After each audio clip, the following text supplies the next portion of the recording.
Hi everyone, it's me Anjali Verma, your educator. और आज के इस वीडियो में कुछ लास्ट मिनट टिप्स हम डिस्कस करने वाले हैं। तो सबसे पहले तो यार बहुत सारे ऐसे बच्चे हैं जिन्होंने अच्छे से पढ़ तो रखा है but they are not confident. तो अभी आपको ऐसा क्या करना है, if you are not feeling confident even तो आपने बहुत सारी चीजें पढ़ ली हैं already and you have done your entire syllabus, तो आपको पहले तो रिलैक्स करना है। Because many of the times it happens कि हमने पढ़ भी रखा है ना, फिर भी हम बहुत ज्यादा स्ट्रेस्ड आउट होते हैं।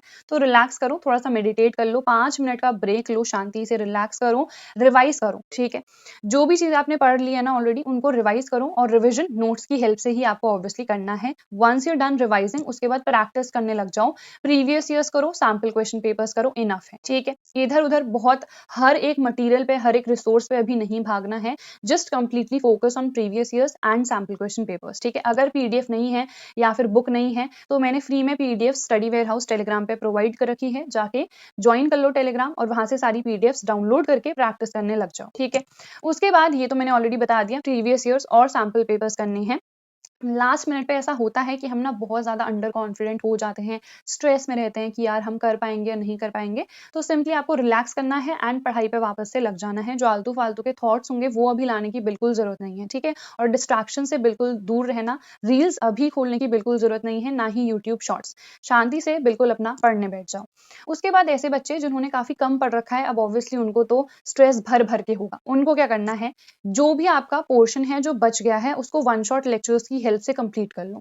जैसे अगर हम फिजिकल और इनऑर्गेनिक की बात करें तो उनके लिए तो डेफिनेटली वन शॉट्स देख लो। सारे वन शॉट्स मैंने अपने चैनल पे ऑलरेडी डाल रखे हैं। इसके अलावा ऑर्गेनिक की अगर हम बात करें ना, ऑर्गेनिक में वन शॉट से ज्यादा आई वुड सजेस्ट कि नोट्स से तुम लोग प्रैक्टिस करो। बिकॉज नोट्स में ना हर एक चीज मैंने मेंशन करा रखी है।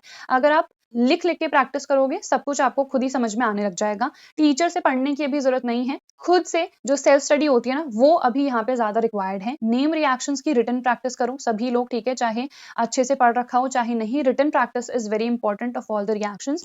इसके अलावा जो रीजन टाइप क्वेश्चंस आते हैं ना ऑर्गेनिक में, वो बहुत इंपॉर्टेंट है। Same goes for inorganic, reason based questions काफी आते हैं, तो आपको अच्छे से उनको प्रैक्टिस करना है बिकॉज वो हर साल देखने को मिले ही मिले हैं। ठीक है, इसके अलावा एग्जाम में आपको क्या क्या चीजें फॉलो करनी है वो बता देती हूँ। उस सेक्शन से स्टार्ट करना जिसमें आप सबसे ज्यादा कॉन्फिडेंट हो। ठीक है, मान लो सेक्शन ए है, सारे क्वेश्चंस मुझे अच्छे से आते हैं तभी मैं स्टार्ट करूंगी। अगर सेक्शन ए में मैं इनिशियल के क्वेश्चंस में कॉन्फिडेंट नहीं हूं तो ए से कभी स्टार्ट मत करना। जिस भी सेक्शन में सारे क्वेश्चंस अच्छे से आते हैं ना उससे स्टार्ट करना। जैसे मान लो बी में सारे क्वेश्चंस आते हैं तो बी से मैं स्टार्ट कर लूंगी। ठीक है, उसके बाद टाइम बिल्कुल वेस्ट मत करना। कोई क्वेश्चन नहीं आ रहा है but you just wasting time कि कोई बता देगा, ऐसा कुछ नहीं करना है। टाइम वेस्ट नहीं करना है। एक क्वेश्चन नहीं आ रहा है छोड़ दो, लास्ट में उसके लिए जगह छोड़ देना। बट उस टाइम पे सोचने में टाइम वेस्ट मत करो। जो क्वेश्चंस आ रहे हैं पहले उनको कंप्लीट कर लो। ठीक है, उसके बाद speed is very very important. बहुत सारे बच्चों का पेपर छूट जाता है, आपको ऐसी गलती नहीं करनी है। टाइम देखते रहना, अपने लिए एक वॉच लेके जाना ऑलरेडी। ठीक है, वॉच लेके जाना, टाइम देखते रहना कितना टाइम बचा है, अकॉर्डिंगली अपनी स्पीड को मेंटेन करना। उसके बाद कैलकुलेशन में यार मिस्टेक मत करना। बहुत सारे बच्चे सिली मिस्टेक्स कर देते हैं and I used to be one of those जो कैलकुलेशन मिस्टेक कर देती थी। आपको कैलकुलेशन मिस्टेक नहीं करनी है। इसके अलावा ट्राई करना कि हाफ एन आवर पहले ही आपका पेपर हो जाए, सो दैट अगर कोई क्वेश्चन छूट गया है या कोई क्वेश्चन अच्छे से आप नहीं कर पाए, कुछ और बेटर तरीके से उसको लिखना है, तो इस आधे घंटे में आप रीचेकिंग भी कर लो और वो सारी चीजें भी कर लो। ठीक है, तो आधे घंटे पहले ट्राई करना कि आप अपना पूरा पेपर कंप्लीट कर लो। और दूसरों को चीटिंग कराने में टाइम वेस्ट मत करना, क्योंकि बहुत बार होता है कि हम दूसरों को बताने के चक्कर में ना अपना ही टाइम वेस्ट कर देते हैं और हमारा ही पेपर नहीं हो पाता है। ठीक है, तो ये गलती भी आपको नहीं करनी है। उसके बाद आपको वॉच लेके जानी है, पहले बता दिया था, मोस्ट इंपॉर्टेंट। रीचेक डेफिनेटली कर लेना। बहुत बार हम कैलकुलेशन मिस्टेक कर देते हैं या हमारे दिमाग में कुछ होता है, हम लिख कुछ और देते हैं, तो वो रीचेक करना बहुत इंपॉर्टेंट है। जो भी फॉर्मूला है एटलीस्ट वो मेंशन जरूर करना। अगर न्यूमेरिकल नहीं बन पा रहा है that is fine, but formula जरूर मेंशन करना। कोई भी क्वेश्चन को आपको छोड़ना नहीं है। जो भी चीजें याद आ रही है, कोई फॉर्मूला है, कोई डेफिनेशन है या उसके आसपास कोई भी चीज है, वो लिख के जरूर आना, छोड़ना बिल्कुल भी मत। उसके अलावा यही चीज है कि उससे रिलेटेड चीजें जो भी याद आ रही है ना बस वो लिख के आना, बट लिखना जरूर, एक भी चीज आपको नहीं छोड़नी है।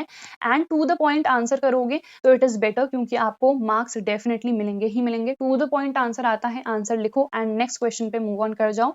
अगर नहीं आता है टू द पॉइंट आंसर, उस केस में थोड़ा घुमा फिरा के लिख सकते हो, बट छोड़ना नहीं है।